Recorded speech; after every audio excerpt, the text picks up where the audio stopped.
தமிழ்ச்செல்வி அவங்க ஹஸ்பண்ட் சேதுக்கிட்ட சொல்றாங்க, "ஏங்க என்னோட ஃப்ரெண்டு ஜெனி இருக்கா இல்லங்க, அவள வந்து ஹவுஸ் அரெஸ்ட் பண்ணி வச்சுட்டாங்க. கல்யாணம் பண்ணி குடுக்க போறாங்களாம். படிப்பு நிறுத்த போறாங்க. அவ ஏற்கனவே சக்திய லவ் பண்றாங்க. நம்ம எதனா ஹெல்ப் பண்ணணும்." "இல்லங்க, நான் உங்களுக்கே தெரியும்ல, அவ ரொம்ப நல்ல பொண்ணுங்க. அவ வாழ்க்கையில வந்து சின்சியரா லவ் பண்றாங்க. நம்ம அவங்க 2 பேரும் பிரிக்கக்கூடாது. நம்மளால அவங்க சேர்த்து வைக்க எதனா ஹெல்ப் பண்ணணும்னு" கேட்கிறாரு. "சரி தமிழ்ச்செல்வி, நீ அத பத்தி நெனச்சு கவலைப்படாத. எங்க அப்பா கிட்ட நான் அத பத்தி பேசுறேன்னு" சொல்லிட்டு ராஜாங்க ஐயா கிட்ட பேசுறாங்க.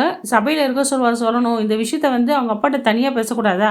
எந்த விஷயமா இருந்தாலும் எல்லா விஷயமும் இந்த தமிழ்ச்செல்வியும் சேர்த்து வந்து அவங்க அப்பா கிட்ட வெளிப்படையா பேசுறாங்க. இதனால தான் எதிராளி வந்து சீக்கிரம் பிளான் பண்ணி எதனா ஒரு பிரச்சனை ஏற்படுத்துறாங்க. சேதுவும் தமிழும் என்ன பண்ணுவாங்க, "அப்பா எனக்கு ஒரு உதவிப்பா. நம்ம தமிழ்ச்செல்வி கூட படிக்கிற தோழி வந்து ஜென்னி அவங்க.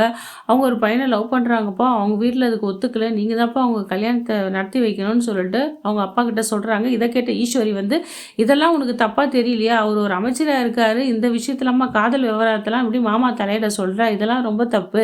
இது சொல்றத பார்த்தா அந்த பொண்ணோட கேஸ்ட்டே வேற மாதிரி இருக்கு. அந்த பையனும் இப்படி இந்த நிலைமைன்னு சொல்றாரு. எப்படி ஒத்துப்பாங்க? இதெல்லாம் தேவையில்லாத பிரச்சனை தான் முடியும்னு சொல்லிட்டு ஈஸ்வரி அந்த இடத்துல ஒரு செக் வைக்கிறாங்க. 2 பேரும் மனசார விரும்புறாங்க. சேர்த்து வைக்கிறது தப்பு இல்லன்னு சொல்லிட்டு பேசிட்டு இருக்காரு. தமிழ்ச்செல்வியும் உறுதியா இருக்காங்க. இந்த பிரச்சனைய எப்படியோ தீர்த்து வைக்கணும் மாமான்னு சொல்லிட்டு ராஜாங்கத்த கேட்கறாங்க. அவரும் என்ன பண்றாரு, "சரிம்மா என்னால முடிஞ்சத நான் விசாரிக்கிறேன். எனக்கு அட்ரஸ், ஃபோன் நம்பர் மட்டும் எழுதி குடுத்துட்டு போன்னு" சொல்லிடுறாரு. நம்ம சேதும் தமிழ்ச்செல்வி குழந்தைய பத்தி ரொம்ப அக்கறையா டெய்லி காலேஜுக்கு வந்து விட்டுட்டு வர்றாரு. எப்ப பார்த்தாலும், "என்னங்க குழந்தைய பத்தியே யோசிக்கிறீங்க? என்ன பத்தி நினைக்க மாட்டீங்களா?